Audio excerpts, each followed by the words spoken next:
Hello ಸ್ನೇಹಿತರೆ, ಮೇಧಾ for teachers YouTube ಚಾನಲ್ಗೆ ನಿಮ್ಮೆಲ್ಲರಿಗೆ ಸ್ವಾಗತ.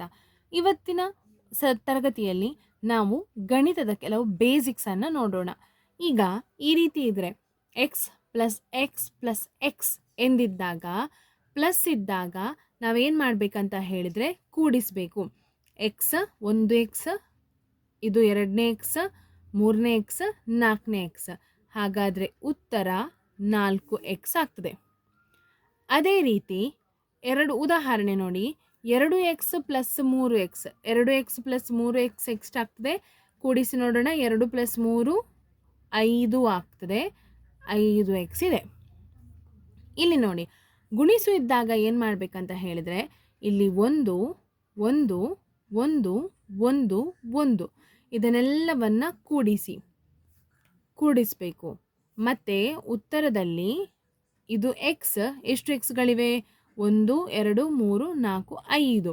ಹಾಗಾದರೆ ಘಾತ 5 ಆಗ್ತದೆ. ಘಾತ 5 ಆಗ್ತದೆ.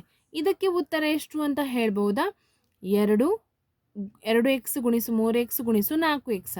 ಮೊದಲಿಗೆ ಸಂಖ್ಯೆಗಳನ್ನು ಗುಣಿಸಬೇಕು.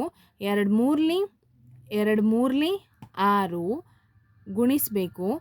6 4 ಗುಣಿಸಿ 6 4 24. ಎಕ್ಸ್ ಎಷ್ಟಿದೆ?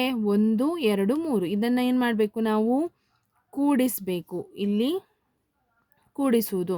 ಹಾಗಾದರೆ 1 1 1 ಅಂದರೆ 3. 24 ಎಕ್ಸ್ನ ಘಾತ 3 ಆಗ್ತದೆ. ಹೀಗಿದ್ದಾಗ ಏನು ಮಾಡಬೇಕು? ಭಾಗಿಸು ಇದ್ದಾಗ ಮೇಲೆ ಅಂಶದಲ್ಲಿ ಎಕ್ಸ್ನ ಘಾತ 4 ಇದೆ. ಅಂದರೆ ಎಕ್ಸ್ ಗುಣಿಸು ಎಕ್ಸ್ ಗುಣಿಸು ಎಕ್ಸ್ ಗುಣಿಸು ಎಕ್ಸ್ ಎಂದರ್ಥ. ಭಾಗಿಸು, ಇಲ್ಲಿ ಛೇದದಲ್ಲಿ ಏನಿದೆ? ಎಕ್ಸ್ನ ಘಾತ 3. ಅಂದರೆ ಎಕ್ಸ್ ಗುಣಿಸು ಎಕ್ಸ್ ಗುಣಿಸು ಎಕ್ಸ್. ಈಗ ಅಂಶ ಮತ್ತು ಛೇದಕ್ಕೆ ಒಂದೊಂದು ಎಕ್ಸ್ಗಳನ್ನು ನಾವು ಏನು ಮಾಡಬೇಕು? ಕ್ಯಾನ್ಸಲ್ ಮಾಡಬೇಕು. 1x ಕ್ಯಾನ್ಸಲ್ ಆಯಿತು. ಇಲ್ಲಿ 1x ಕ್ಯಾನ್ಸಲ್ ಆಯಿತು. 1x ಕ್ಯಾನ್ಸಲ್ ಆಯಿತು.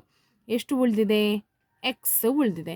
ಇದನ್ನು ಬಿಟ್ಟು ಈಸಿಯಲ್ಲಿ ಹೇಗೆ ಮಾಡೋದಂತ ಹೇಳಿದರೆ, ಈ ರೀತಿ ಇದ್ದಾಗ ಭಾಗಿಸು ಇದ್ದಾಗ ಎಕ್ಸ್ ಅಂಶದಲ್ಲಿರುವ ಎಕ್ಸ್ನ ಘಾತ ಎಷ್ಟು? 4 ಮೈನಸ್ 3 ಮಾಡಿ. 4 ಮೈನಸ್ 3 ಎಷ್ಟಾಗ್ತದೆ? 1. ಎಕ್ಸ್ನ ಘಾತ 1 ಅಂತ ಹೇಳಿದರೆ ಉತ್ತರ ಏನಾಗ್ತದೆ? ಎಕ್ಸ್ನ ಘಾತ 1 ಅಂದರೆ ಎಕ್ಸ್ ಎಂದಾಗ್ತದೆ. ಇವತ್ತಿನ ತರಗತಿಯಲ್ಲಿ ಇಷ್ಟೇ.